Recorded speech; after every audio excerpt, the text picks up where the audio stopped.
जो हा mensuration topic दिलेला आहे आपला तो जिओमेट्रीचा पार्ट आहे. कसला आहे? भूमितीचा पार्ट आहे. ठीक आहे. तर मेन्सुरेशन म्हणजे काय असतो?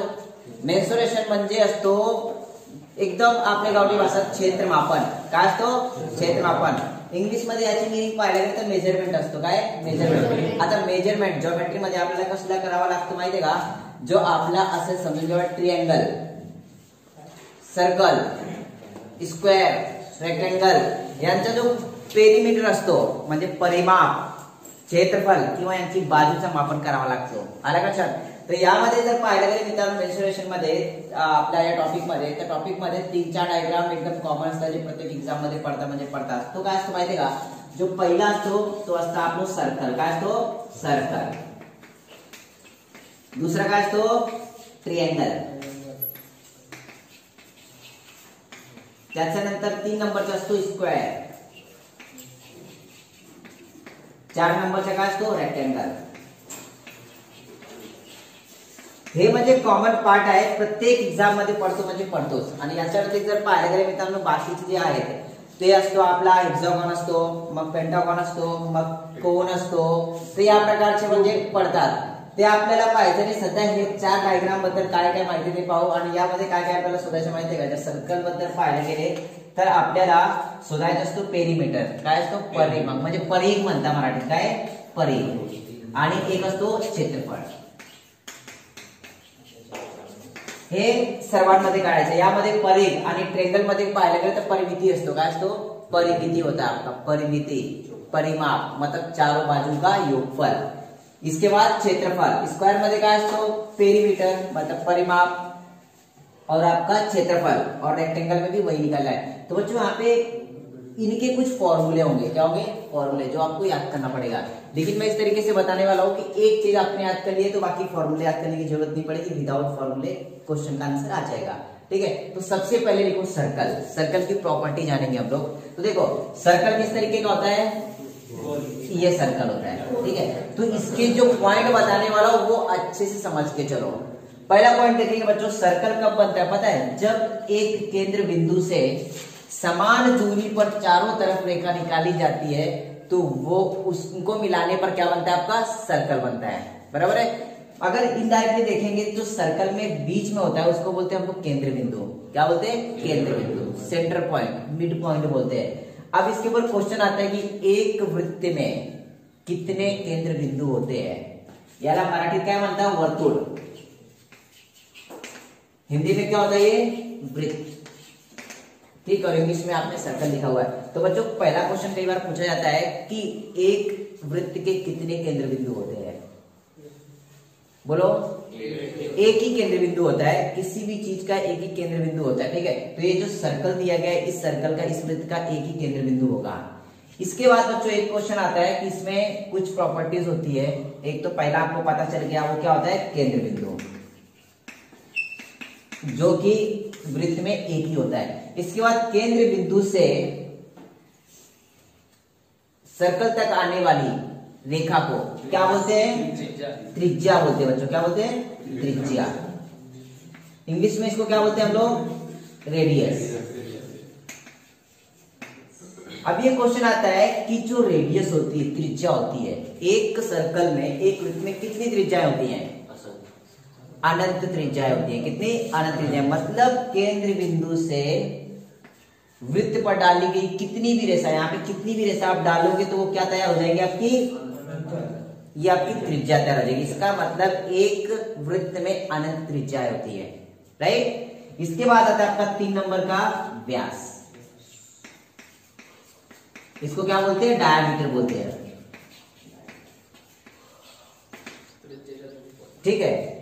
अब डायमीटर क्या होता है बच्चों पता है? जब भी कोई वृत्त होगा, सर्कल होगा, वर्तुल होगा, जब 2 पार्ट में पूरा डिवाइड हो जाता है तो जो सर्कल को 2 पार्ट में डिवाइड करती है उस रेखा को हम लोग क्या बोलते हैं? व्यास बोलते हैं. क्या बोलते हैं? व्यास बोलते हैं. अब बच्चों हमेशा ये ध्यान में रखना, एक त्रिज्या ये हो गई और एक त्रिज्या ये हो गई. इनडायरेक्टली इसमें कितनी त्रिज्याएं हैं?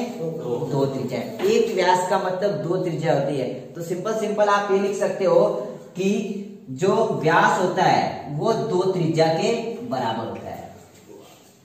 बराबर है. एक व्यास क्या होता है, 2 त्रिज्या के बराबर होता है। या फिर आप ऐसा भी लिख सकते हो, जो त्रिज्या होती है वो व्यास का आधा होता है। बरोबर है, वो त्रिज्या क्या होती है, व्यास का आधा होता है। क्लियर हुआ? इसके बाद बच्चों आता है आपका 4 नंबर का, आपको परिमाप निकालना पड़ता है। परिमाप, परि मतलब जो वृत्त है ना, ये वृत्त को बनाने के लिए कितने तार का उपयोग किया गया होगा, कितनी रस्सी लगी होगी, कितना धागा लगा होगा, बराबर है। या फिर इस वृत्त की कितनी लंबाई है, इस तरीके से क्वेश्चन पूछा जाता है। तो ये लंबाई मतलब क्या होता है बच्चों, पता है? यहां से लगा के यहां तक की दूरी कितनी है, ये वृत्त बनाने के लिए कितनी दूरी लगी है, उसका मतलब होता है आपका परिघ। क्या होता है? परिघ, पेरीमीटर, परिमाप, ये बोलते हैं इसको, ठीक है। तो बच्चों इसका जो फॉर्मूला होता है परिमाप का, वो सिंपल सा होता है 2πr।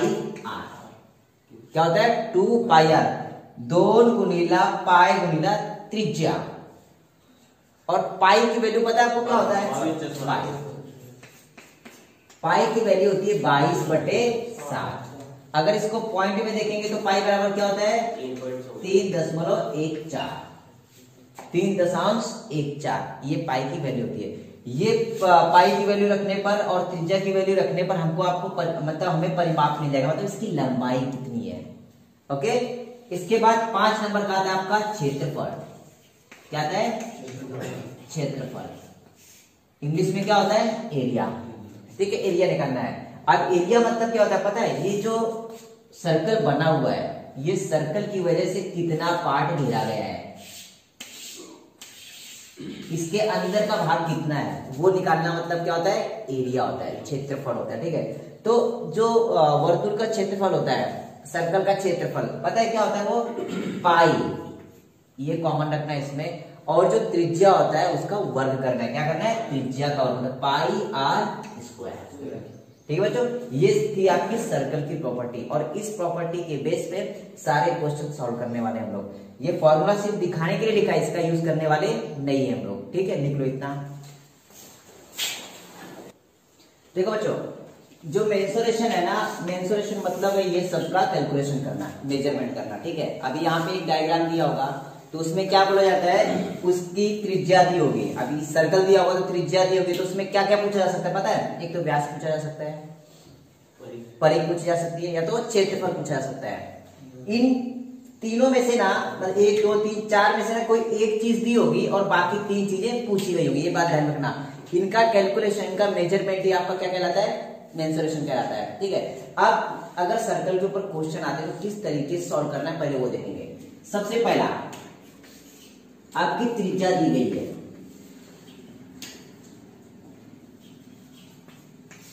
7 सेंटीमीटर। कितनी? 7 सेंटीमीटर। एक चीज इसमें और आपको ध्यान में रखना है, देखो त्रिज्या, व्यास, परिघ और क्षेत्रफल। ध्यान में ये रखना है बच्चों कि इसकी इकाई क्या होगी। क्या? इकाई, यूनिट, मतलब उसके जो मापन की इकाई होगी वो क्या होगी। जैसे कि आपकी अगर त्रिज्या सेंटीमीटर में दी है, किसमें? सेंटीमीटर में, तो व्यास किसमें होगा? सेंटीमीटर में होगा। परिधि किसमें होगी? सेंटीमीटर में होगी। और क्षेत्रफल किसमें होगा? वर्ग सेंटीमीटर। किसमें? वर्ग सेंटीमीटर में। ठीक है बच्चों, ये बात ध्यान में रखना कि जब क्षेत्रफल आता है वो वर्ग में आता है। किसमें आता है? वर्ग में आता है, क्योंकि वो चारों तरफ से कवर किया जाता है। और जो परिघ होती है, परिमिति होती है, मतलब वो पूरी लंबाई मापी जाती है। इसमें लंबाई मापी जाती नहीं है, इसमें लंबाई, इसमें लंबाई, इसमें लंबाई होगी, और इसमें पूरा क्षेत्रफल, मतलब उसने कितनी जगह घेरी हुई है, इसलिए किसमें आता है? वर्ग में आता है। ठीक है, अगर यहाँ पे आपकी त्रिज्या किलोमीटर में होगा या फिर मीटर में होगा, तो व्यास किसमें होगा? मीटर में। ये किसमें होगा? मीटर में। और ये किसमें होगा? वर्ग मीटर में। तो ये इनकी इकाइयां थी जो कि आपको याद रखना है। ठीक है, कि परिघ किसमें होता है? वर्ग में होता है, या फिर सिंपल सेंटीमीटर में होता है, मीटर में होता है। तो ये बात ध्यान में रखना कि त्रिज्या, व्यास और परिघ नॉर्मल इकाई में होता है, और जो क्षेत्रफल आता है वो वर्ग लग जाता है उसके साथ। ओके, क्लियर हुआ। अब एक क्वेश्चन के बेस पे सारे कैसे सॉल्व करना है देखेंगे। समझ के चलो, जो पहला क्वेश्चन दिया गया है, ठीक है, उसमें ये बोला गया है जो त्रिज्या है 7 सेंटीमीटर है। क्या है? त्रिज्या 7 सेंटीमीटर है। तो अब ये बताओ व्यास क्या होगा? क्या होगा? 14 सेंटीमीटर। क्योंकि जो त्रिज्या होती है वो व्यास की आधी होती है, या फिर व्यास त्रिज्या का दुप्पट होता है, डबल होता है। तो यहाँ पे व्यास क्या हो जाएगा? 14 सेंटीमीटर। सेंटीमीटर में होगा तो सेंटीमीटर में, तो सेंटीमीटर डाल देते हैं यहाँ पे। अब बच्चों परिघ क्या होगी? 44 सेंटीमीटर। कैसे निकाला? देखो, परिघ निकालने का फॉर्मूला दिया गया है, वो क्या होता है? 2 पाई r। परिघ 2 पाई r, ठीक है। 2 कॉमन रखना है, जो आपको पाई की वैल्यू रखनी है। ये बात ध्यान में रखना है, जब भी त्रिज्या 7 के गुणनफल में होगी, 7 चा पटी दसे 7 के मल्टीपल में होगी, तो जो पाई की वैल्यू होगी वो कितनी होगी? 22/7। अगर 7 के मल्टीपल नहीं होगी तो 3.14 रखना है। ये बात ध्यान में रखना, ठीक है। त्रिज्या कितनी दी है? 7। ये 7 से ये 7 कट गया, क्या बचा? 22 दूनी 44, मतलब परिघ कितनी होगी? 44 सेंटीमीटर। अब लास्ट में बचा है क्षेत्रफल। क्षेत्रफल निकालना है। क्षेत्रफल क्या होता है बताओ जरा? पाई r स्क्वायर, मतलब पाई का गुना है त्रिज्या के वर्ग में, ठीक है। अब पाई की वैल्यू क्या देगी? 22/7। त्रिज्या अपनी क्या थी? 7, मतलब 7 गुना में 7 करना है। ये 7 और ये 7 कट गया, मतलब 22 का गुना 22 में करेंगे, सॉरी 22 का गुना 7 में करेंगे तो कितना आता है? 154। कितना? 122 सत्ते 154 क्या? वर्ग सेंटीमीटर, ठीक है। तो इसका आंसर आ जाएगा 154 स्क्वायर सेंटीमीटर। ये इस तरीके से भी लिखते हैं या फिर ऐसे भी लिखते हैं, 154 सेंटीमीटर स्क्वायर, ठीक है। तो लिखने की पद्धति पे ध्यान में रखना, कुछ फर्क नहीं पड़ता है। स्क्वायर सेंटीमीटर ये वर्ड्स में लिखा हुआ है, ये डायरेक्टली मैथमेटिकल ऑपरेशन में वर्ग कर दिया है यहाँ पे, ठीक है। तो ये इस तरीके से अपने को पता चल गया कि अगर त्रिज्या 7 सेंटीमीटर होगी तो व्यास उसका डबल हो जाएगा, और परिघ उसकी 44 सेंटीमीटर है, और क्षेत्रफल क्या हो जाएगा? 154 वर्ग सेंटीमीटर, ठीक है। लिखो जरा इतना। अभी बच्चों देखो, यहाँ पे ना अगर वृत्त के बारे में बात करें तो अपन ने 4 चीजें यहाँ पे देखी। एक तो देखा अपन ने त्रिज्या। त्रिज्या की जो डबल होती है वो क्या होता है? व्यास होता है। जो परिघ होती है उसका फॉर्मूला देखा 2 पाई r, और जो क्षेत्रफल होता है पाई r स्क्वायर। ये फॉर्मूला याद करने की जरूरत नहीं बच्चों, याद करोगे तो बहुत अच्छी बात, नहीं याद करोगे तो भी सारे क्वेश्चन का आंसर आएगा। कैसे? देखो, सबसे पहले क्या करना है पता है? जहां पे यहाँ पे जो भी इंफॉर्मेशन दी गई है वो आपको याद कर लेना है। जब भी त्रिज्या 7 सेंटीमीटर होगी तो व्यास उसका क्या हो जाएगा? 14। कितना? 14 सेंटीमीटर। उसकी परिधि क्या हो जाएगी? 44 सेंटीमीटर, और उसका क्षेत्रफल क्या होगा? 154 वर्ग सेंटीमीटर। ये आपको इंफॉर्मेशन याद ही कर लेना है। जब क्षेत्रफल 154 वर्ग सेंटीमीटर होगा तो परिधि कितनी होगी? 44। व्यास कितना होगा? 14। त्रिज्या क्या होगी? 7। ये आपको याद ही हो जाएगा, 7, 14, 44 और 154। ये याद कर लिए तो बारिश की सबके कोई भी क्वेश्चन आने दो, इसमें कुछ भी दिया होगा तो चारों के चारों 2 से 3 सेकंड में आंसर आ जाएगा। कैसे? देखो, सबसे पहले इसमें 2 पॉइंट याद कर लेना है। पहला पॉइंट, त्रिज्या, व्यास और परिघ मतलब परिमाप समान प्रमाण में बढ़ते हैं। क्या?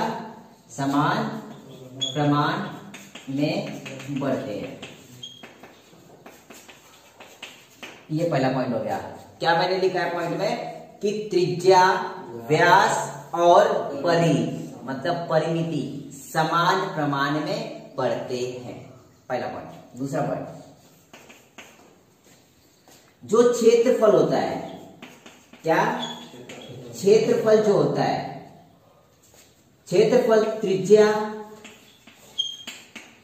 व्यास और परिघ के जो प्रमाण होता है क्या होता है, जिस प्रमाण में बढ़ेंगे उस प्रमाण के वर्ग के प्रमाण में बढ़ते, क्या वर्ग के प्रमाण में बढ़ते। देखो ऐसा है, क्षेत्रफल जो होता है वो त्रिज्या, व्यास और परिघ के प्रमाण के वर्ग के प्रमाण में बढ़ते। किसके वर्ग के प्रमाण में बढ़ते हैं। जैसे कि एग्जाम्पल देखेंगे, यहाँ पे त्रिज्या कितनी दी है 7 सेंटीमीटर। दूसरा क्वेश्चन मैंने बोला त्रिज्या 14 सेंटीमीटर है, त्रिज्या कितनी है 14 सेंटीमीटर है, तो व्यास कितना हो जाएगा 28 सेंटीमीटर। अब यहाँ पे बच्चों क्या दे रहा है पता है, 7 की त्रिज्या यहाँ पे 14 हो गई, कितने पट बढ़ी है 2 पट बढ़ी, बराबर है। त्रिज्या कितने पट बढ़ी 2 पट बढ़ी। जो व्यास होगा वो कितने पट हो जाएगा 2 पट हो जाएगा। तो 14 का 2 पट क्या होता है 28 सेंटीमीटर। त्रिज्या, व्यास और परिघ समान प्रमाण में बढ़ते हैं। यहाँ पे 2 पट बढ़ा, ये भी 2 पट बढ़ा, तो ये कितने पट बढ़ेगा 2 पट बढ़ जाएगा। कितना हो जाएगा 28 सेंटीमीटर। ये क्लियर हुआ। इसके बाद मैंने बोला क्षेत्रफल निकालना है। तो क्षेत्रफल का क्या होता है बच्चों पता है, क्षेत्रफल जो होता है वो त्रिज्या, व्यास और परिघ के प्रमाण के वर्ग के प्रमाण में बढ़ते हैं। ये कितने प्रमाण में बढ़े 2 पट हुए। जो इसका क्षेत्रफल होगा वो पट के वर्ग के प्रमाण में बढ़ेंगे। ये कितने पट बढ़ा 2, 2 का वर्ग क्या होता है 4, मतलब ये 4 पट बढ़ जाएगा। प्रमाण के वर्ग के प्रमाण में बढ़ेगा, समझ में आया। तो यहाँ पे 4 पट हो जाएगा। तो 4 चौक 16, 4 पंचे 20, 1 21, 4 कम 4 2 616 स्क्वायर सेंटीमीटर। बच्चों ये पॉइंट लिखो और एक बार वापस से समझो तो सारे क्वेश्चन का आंसर मिल जाएगा आपको। कोई ज्यादा टाइम लगाने की जरूरत नहीं है, 3 सेकेंड में आंसर मिलेगा आपको सारे क्वेश्चन का। ये पूरा टॉपिक क्लियर होगा, समझ लो। चलो लिखो, देखो बच्चों यहाँ पे क्या बोला है, एक वृत्त की त्रिज्या 21 सेंटीमीटर दी है। कितनी दी है 21 सेंटीमीटर दी है। तो व्यास, परिघ और क्षेत्रफल क्या होगा। अब पहला पॉइंट याद करो कि त्रिज्या, व्यास और परिघ समान प्रमाण में बढ़ते हैं। माइंड में 7 रखो, 7 के कितने पड़े त्रिज्या 3। तो अभी देखो यहाँ पे तो सामने लिखा हुआ है, माइंड में कैलकुलेशन कैसे करना है। देखो त्रिज्या, डायमीटर, इसके बाद पेरीमीटर और एरिया माइंड में। यहाँ पे त्रिज्या दी है, जो भी त्रिज्या होगी उसको 7 से डिवाइड कर लो। कितने से 7 से। 7 3 21, कितने पट है 3 पट है। क्लियर हुआ। अब अपने माइंड में अपने को पता है कि वो 7, 14, 44 और 154। अब क्या पूछा है उसने, तो तीनों पूछा है। त्रिज्या 21 दी थी, कितना पट हो गया 3 पट। हाँ तो यहाँ पे लिखते 21 3 गुना दिया गया है, बरोबर है। तो ये दोनों भी कितने गुना होंगे 3 गुना ही होंगे। 14 त्रिक 42 सेंटीमीटर आपका आ गया क्या व्यास, और इसका गुना 3 में करेंगे तो 132 सेंटीमीटर आ गया आपका परिघ। ठीक है। इसके बाद क्षेत्रफल, अभी 3 पट है, 3 का वर्ग कितना होता है 9 पट, इसको बढ़ा लो बस 1386 स्क्वायर सेंटीमीटर आपका क्या क्षेत्रफल। तो इस तरीके से निकलेगा। अगले क्वेश्चन में त्रिज्या के अलावा या तो व्यास दिया होगा, या तो परिघ दिया होगा, या तो क्षेत्रफल दिया होगा। तो कैसे सॉल्व करना ये देखो। एक वृत्त की परिधि 132 सेंटीमीटर दी है, तो उसने पूछा है त्रिज्या, व्यास और क्षेत्रफल क्या होगा। बाकी सूत्र में डाल के कैलकुलेशन करने की जरूरत नहीं है। जितनी देर में आप क्षेत्रफल निकालोगे उतनी देर में तीनों निकल जाएंगे। ठीक है। यहाँ पे परिधि दी है तो परिघ के नीचे परिघ लिख लो 132 सेंटीमीटर। तो अब सिर्फ आपको ये फाइंड करना है जो 132 है वो 44 का कितने गुना है, कितने पट है, कितने गुना है 3 पट है, 3 गुना है, बराबर है। अब ये 3 गुना मिल गया तो मतलब ये सब भी कितने गुना होंगे 3 गुना होंगे बस। 14 त्रिक 42 सेंटीमीटर आपका व्यास, 7 त्रिक 21 सेंटीमीटर आपकी त्रिज्या, और ये 3 का वर्ग कितना होता है 9, मतलब ये कितने पट आ जाएगा 9 पट। यहाँ पे 9 का गुना कर लीजिए, ये आ जाएगा 1386 स्क्वायर सेंटीमीटर। क्लियर हुआ बेटा? अब देखो इस क्वेश्चन में दिया था परिघ, अगले क्वेश्चन में कुछ और दिया होगा, तो कैसे सॉल्व करेंगे? देखो क्वेश्चन में क्या दिया गया है, एक वृत्त की क्षेत्रफल, एक वृत्त का क्षेत्रफल दिया गया है 15,400 वर्ग सेंटीमीटर, तो त्रिज्या, व्यास और परिधि क्या होगी ये निकालना है अपने को। ठीक है, अब यहाँ पे क्षेत्रफल दिया है, क्षेत्रफल यहाँ पे दिया है, क्षेत्रफल के नीचे क्षेत्रफल डाल दो डायरेक्टली, 1, 5, 4 और 2 0 स्क्वायर सेंटीमीटर। उसने पूछा क्या है, परिधि, व्यास और त्रिज्या, ये तीनों निकालना है। मिनटों का काम, सेकंडों का काम है, सेकंडों में आंसर आएगा। पता है कैसे? अब ये देखना है जो 154 का कितने पट ये है, 100 पट है बच्चों। अगर एक 15,400 को 154 से भाग दे दो, देखो ऐसे कर लिया करो, 154 ये एक बार कट गया, कितना बचा 100, मतलब ये इसका 100 गुना है। कितने गुना है? 100 गुना है।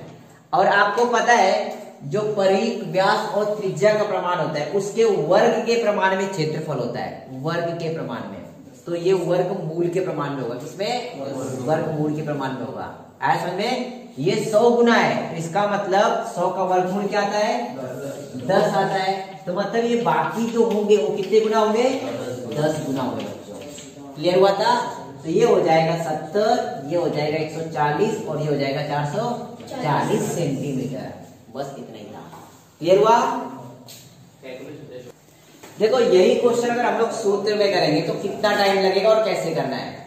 सबसे पहले क्वेश्चन में देखना है कि एक वृत्त का क्षेत्रफल दिया गया है 15,400 वर्ग सेंटीमीटर, तो उसकी त्रिज्या, व्यास और परिधि निकालने में यहाँ पे क्या दिया गया है?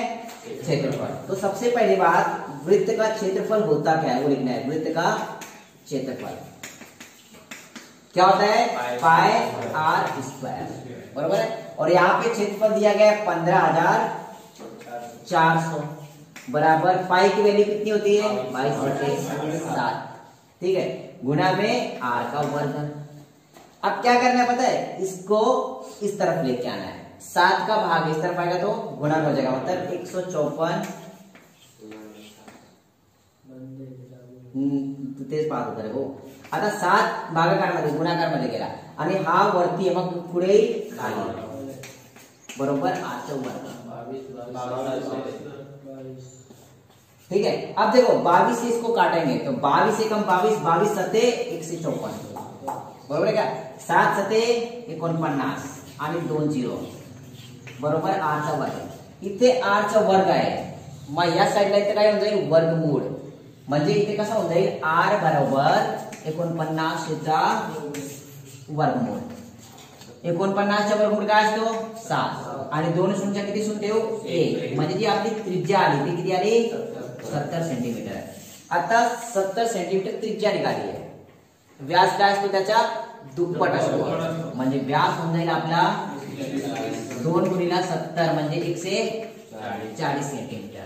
आता आपल्याला काढायची परिघ, 2 पाय आर, 2 गुणिला पाई काय असतो? 22/7 गुणिला त्रिज्या 70 आली, बरोबर आहे? 7 एक 7, 22 गुणी 44 आणि 44 से 1 शून्य म्हणजे 4 से 40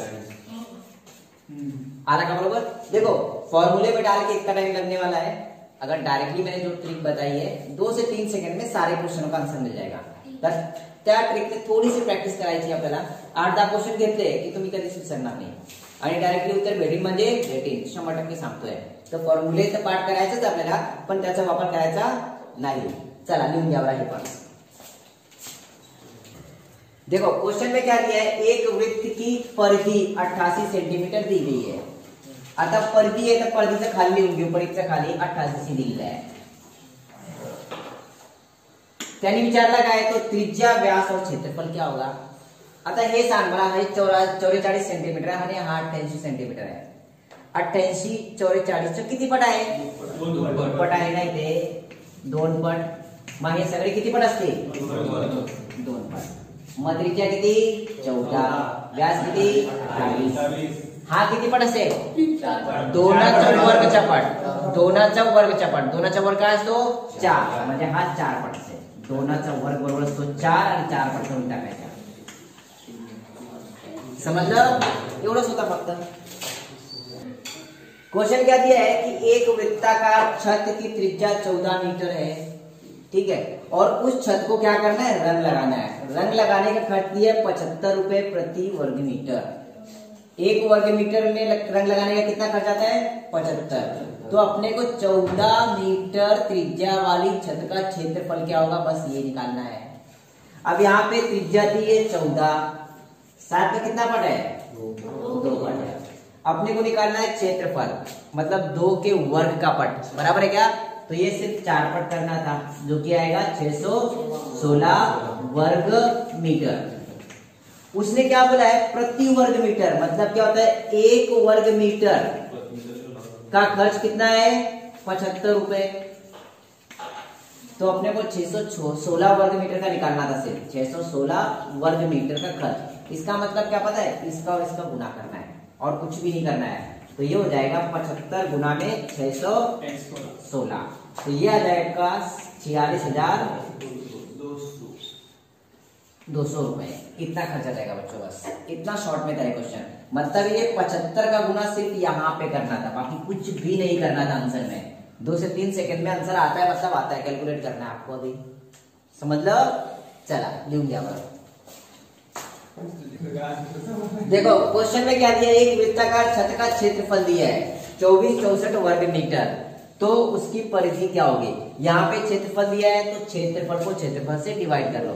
इसका मतलब ये जो 154 का 2464 कितने पट है ये निकालना है. और ये निकालने के लिए क्या करेंगे? 154 से डिवाइड कर लो. यहाँ पे आप बोलोगे 154 का डिवाइड भाग नहीं आता, तो बच्चों कसौटी यहाँ पे लगाना है. सबसे छोटी कसौटी 2 की होती है. 2 से दोनों डिवाइड हो जाएंगे, है कि नहीं? 2 से डिवाइड कर लो. यहाँ का क्षेत्रफल कितना दिया है? देखो 24 और 64 दिया गया है ना. इसको डिवाइड करना है 154 से. तो यहाँ पे करेंगे, जगह मिलेगी 24 64 बटे 154. ठीक है. कितने से डिवाइड करो? 2 से कर लो. 2 से करो. 2 सत्ते 14 और 2 सत्ते 14. 2 से कट गया. ठीक है. यहाँ पे देखो 2 एकम 2, 2 दूनी 4, 2 तिहाई 6, 2 दूनी 4. मतलब यहाँ पे बचा 1232 बटे 77. अभी 7 से काट लो या फिर 11 से काट लो, दोनों से कट जाएगा. 7 से काट लेते. देखो 7 एकम 7, 7 एकम 7. यहाँ पे देखो 7 एकम 7, 5 बचा, 53 हो गया. 7 सते 49, कितना बचेगा? 4 और 7 संग 42. बरोबर है. ये हो गया 177 छेदात 11. 11 एकम 11. किती उरले? 6. 66 झाले. 11 संग 66. म्हणजे जो क्षेत्रफळ असतो तो वर्गच्या पटीत असतो. कशामध्ये? वर्गच्या पटीत. मग वर्गमूळच्या पटीत बाकी सगळे असते. बरोबर आहे की नाही? तर म्हणजे इथे 4 ने गुणाकार केला तर येईल 170 सेंटीमीटर. म्हणजे याचा विचारला होता परिधि, तो परिधि किती आली? 170 सेंटीमीटर. जो क्षेत्रफल रहेगा ना, इससे अगर क्षेत्रफल को डिवाइड करना है तो सिर्फ इसकी फोड़नी कर लेना. वो क्या आ जाएगी? 2 गुना में 7 गुना में 111. डायरेक्टली किसी भी क्षेत्रफल को इससे डिवाइड करोगे तो आपको इजी जाएगा. क्वेश्चन दिया गया 2 वृत्तों की त्रिज्याओं का अनुपात 1:3 दिया गया, तो उनके क्षेत्रफलों का अनुपात क्या होगा? आपको पता है वृत्त का क्षेत्रफल क्या होता है?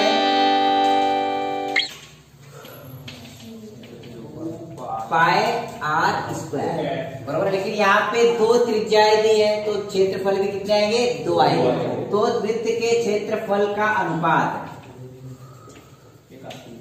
मतलब क्या होगा? ये त्रिज्या 1 होगी और नीचे क्या आ जाएगी? पाई आर दूसरी त्रिज्या का वर्ग. बराबर है.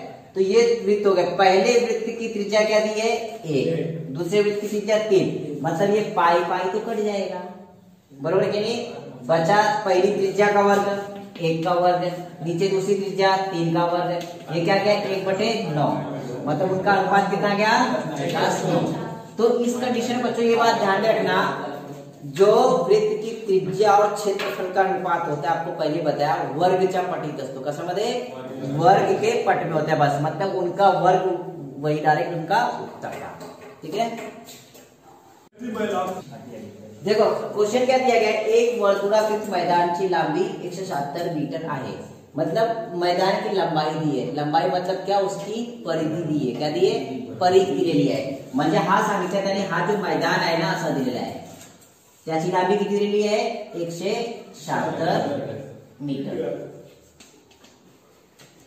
तर याची आपल्याला सर्वात आधी त्रिज्या काढायची. काय त्रिज्या? मग काय करावं? पल्ली 176 आहे, तर हा किती पट आहे सांगा बरं. किती आहे? 4. 117 म्हणजे सगळं किती पट असेल? 4 पट. आता त्रिज्या म्हणजे आपल्याला रेडियस काढायची आहे, ते रेडियस काढून घेऊ. म्हणजे हा 4 पट आहे. 7 चौक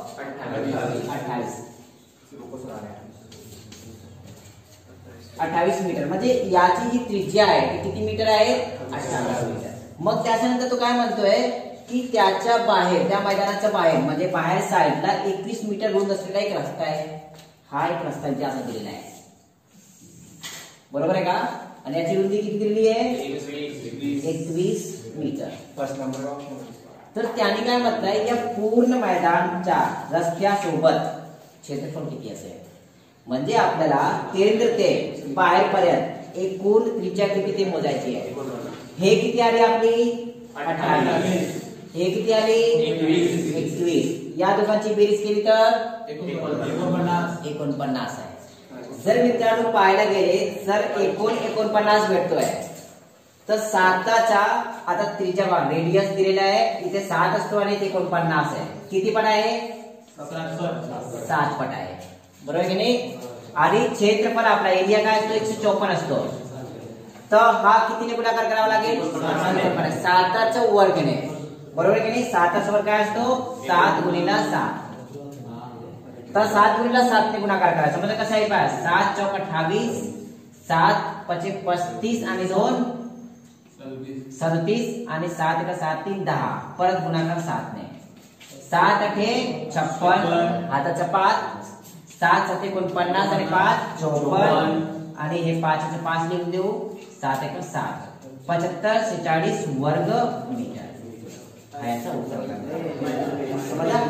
डायग्राम समझायचं होतं इथे फक्त आपल्याला.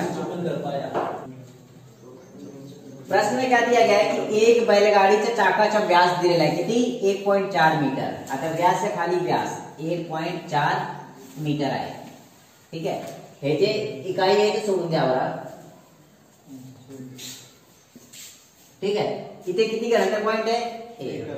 म्हणजे उत्तर सारखं राहील, एक घनतर पॉइंट राहील. बरोबर आहे की नाही? आता व्यास दिलेला आहे तर इथे 4.4 परिघ होऊन जाईल, 0.7 त्रिज्या होऊन जाईल आणि 15.4 क्षेत्रफळ होऊन जाईल. संपला विषय.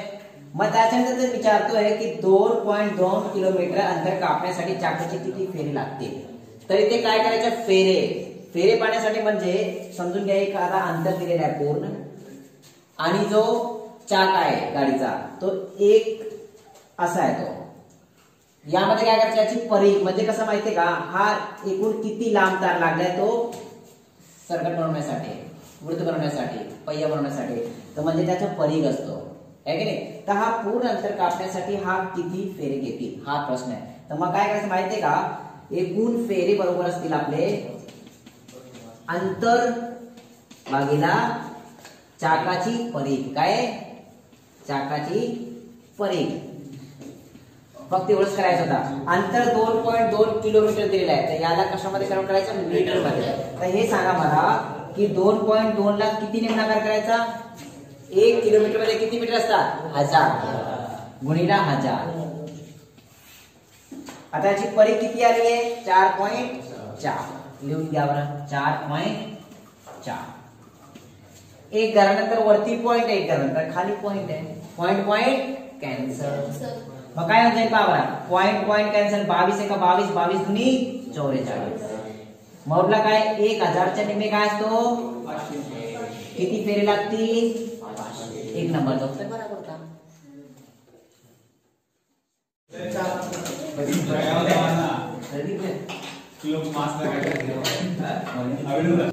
देखो ये जो क्वेश्चन दिया गया है ना, इसमें एक सर्कल दिया गया है, ठीक है, और सर्कल में रंगीन भाग का क्षेत्रफल पूछा है। तो बच्चों इस तरीके के प्रश्न में ये बात ध्यान में रखना है, रंगीन भाग का क्षेत्रफल मतलब क्या होता है कि यहाँ पे जो त्रिज्या दी गई है वो कितनी है, 7 सेंटीमीटर, ठीक है, और इसके बाद जो त्रिज्याएं दो बनाई गई उनके बीच में कितने अंश का कोण दिया गया, 90 अंश का कोण, मतलब वो काटकोण दिया गया है। क्या याचा अर्थ माहिती ना काय असतो, काटकोण असतो, म्हणजे हा जो भाग आहे तो 90 डिग्री आहे, मग उरलेला भाग किती असेल सांगा बरं।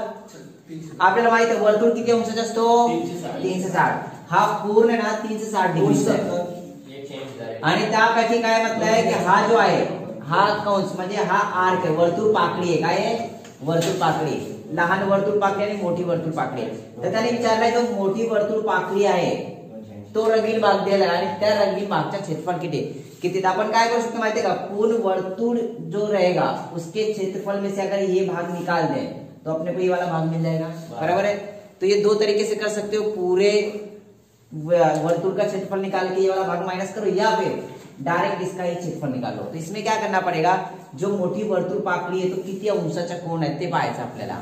म्हणतो म्हणजे कसा 360 मधून जर हा वजा केला तर हा कितीचा आहे, 90 अंशाचा आहे, मग उरेल किती, 270 अंश, ठीक है, मतलब 270 अंश का जो कोण बन रहा है, जो वर्तुळ पाकळी म्हणजे जो कंस तयार होतोय त्याचं आपल्याला क्षेत्रफल काढायचं। यामध्ये काय करायचं माहितीये का, तो वर्तुळ पाकळीचं क्षेत्रफल बरोबर असतो 22/7 sorry theta upon 360 into pi r square, आणि थीटाचा काय असतं माहितीये का, हा जो कोण असतो तो काय असतो, थीटा असतो, मग थीटा किती आहे, 270 छेदात 360 गुणिला 22/7 गुणिला त्रिज्या काय दिलेला आपला 7 दिलेला आहे। तर याला सॉल्व केला तर आपल्याला हा रंगीन भागचा क्षेत्रफल भेटून जाईल। तर पहा बरं, हा 0 कट, किती उरले, 9 त्रिक 27 9 चौक 36, मग आता काय करायचं, हा 2 ने कट होतोय का, 2 दुनी 4 आणि 2 कबे 2 कबे, आता पहा हे 7 कट, मग उरला काय 3 छेदात 2 गुणिला 11 गुणिला 7 एवढा उरला फक्त, की नाही। आता काय करूया, सर्वांचा गुणाकार करून घेऊ, 11 सते 77, 77चा गुणाकार 3 मध्ये करा, किंवा 3 सते 21 गुणिला 11 छेदात 2, या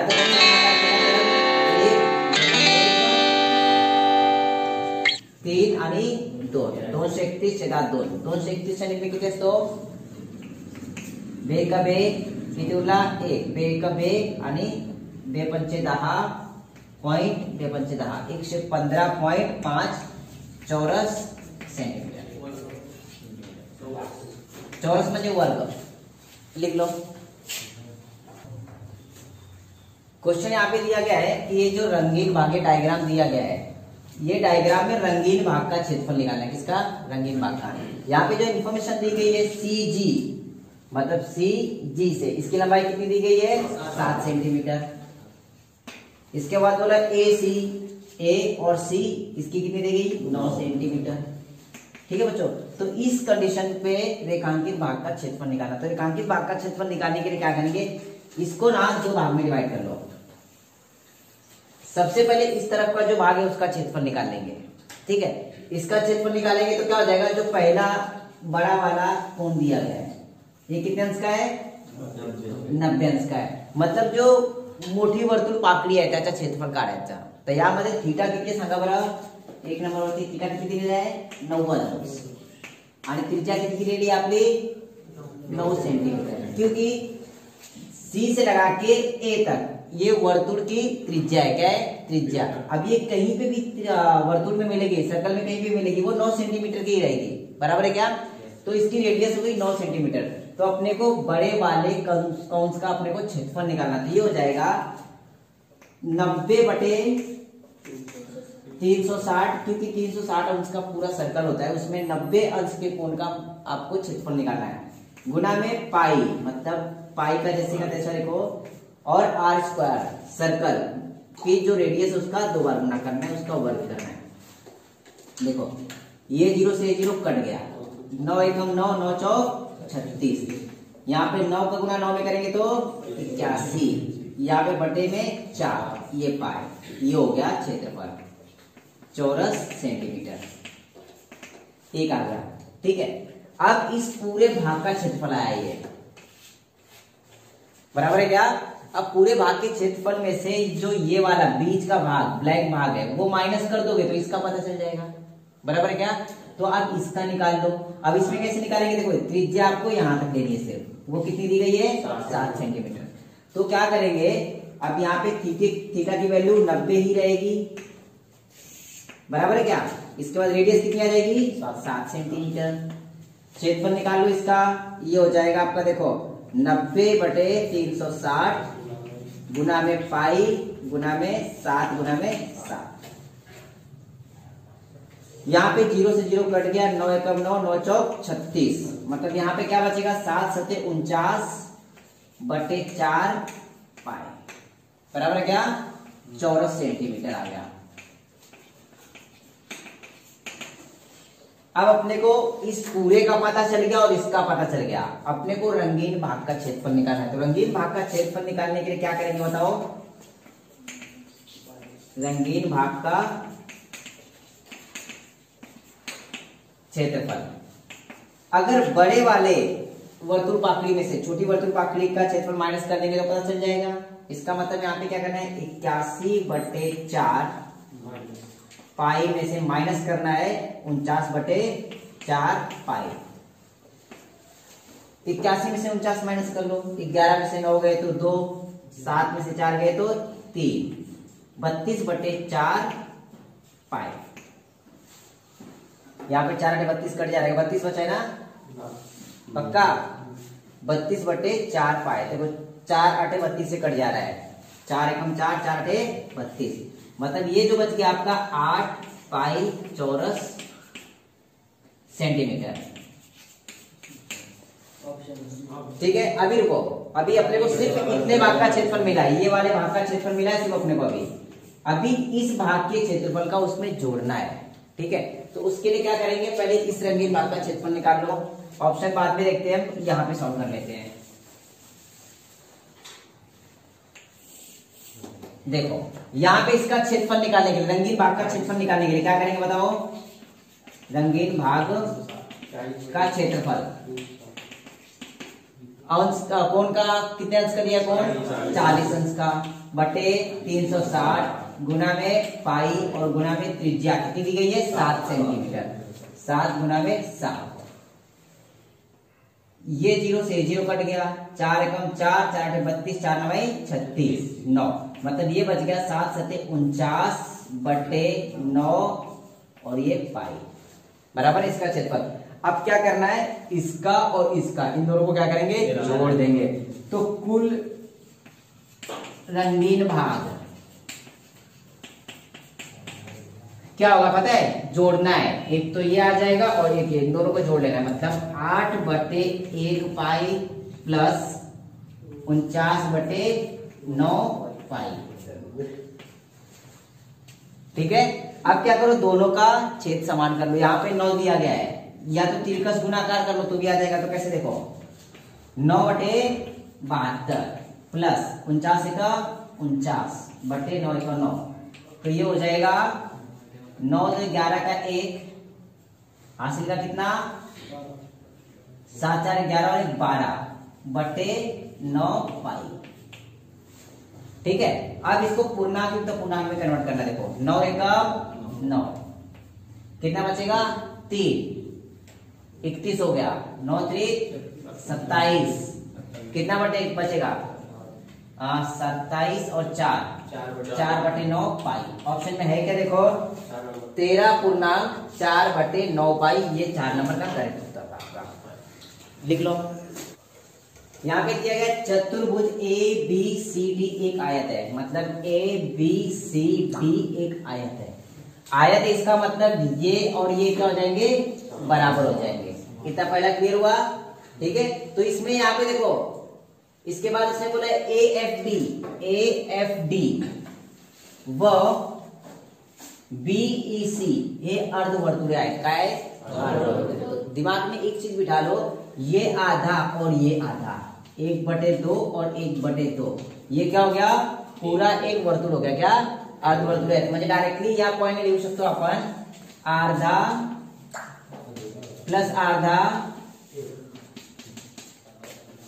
पूर्ण वर्तुळ तयार होतो. काय वर्तुळ तयार झाला. तर डायरेक्टली ते वर्तुळची परिघ काढायची. काय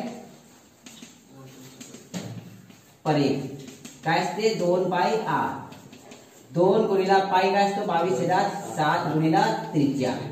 आता सर्वात आधी इथे आपल्याला त्रिज्या काढायची आहे. ठीक आहे, तर त्रिज्या म्हणजे काय माहितीये का, जर ए व डी काढले आपण आपल्याला व्यास भेटून जाईल. काय भेटेल, व्यास, डायमीटर. आता त्यांनी काय दिलं आहे की ए बी जो आहे आणि बी सी यांच्या अनुपात काय दिलं आहे सांगा बरं, 4:3 दिले आहे. बरोबर आहे.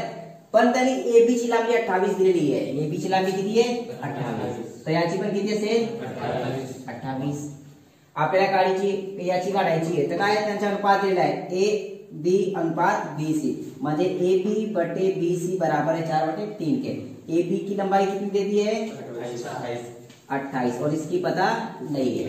त्रिकस गुणाकार करायचा होता, म्हणजे काय होऊन जाईल, क्वेश्चन मार्क बराबर 28 गुणिला 3/4, 4 एका 4, 4 7 28, 7 त्रिक 21. म्हणजे याची लांबी किती आली सांगा बरं, 21 आली. याची बी किती झाली, 21, कारण आयाची समोरची बाजू आहे. समजलं. तर हे भेटलं आपल्याला. तर जर वर्तुळ ए एफ डी मध्ये पाहिलं गेलं तर हा व्यास येतो. काय तो व्यास, म्हणजे जो व्यास आहे आपला तो दिलेला आहे किती, 21 सेंटीमीटर. तर आपल्याला त्रिज्या काढायची आहे. त्रिज्या बरोबर निम्मा असतो, 21/2 म्हणजे 10.5. तर आपल्याला परिघ काढता येईल, म्हणजे कसा, 2 गुणिला 22/7 गुणिला 10.5. कट करा, 3 7 एका 7, 7 एका 7, 7 5 35, 1.5, 15 दुनी 30 म्हणजे 3 झाले, 22 त्रिक 66, 66 सेंटीमीटर आपली काय आली, वर्तुळची परिघ आली. बरोबर आहे. तर वर्तुळची परिघ भेटली म्हणजे याची आणि याची लांबी भेटली आपल्याला पूर्ण. आपल्याला त्यामध्ये ऍड करायचं फक्त ए बी आणि D C.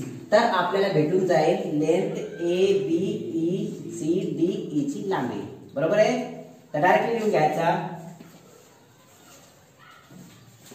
Length A B E C D F बरोबर असेल तो 66 अधिक 28 आणि 28, तो किती येऊन जाईल, 122 सेंटीमीटर.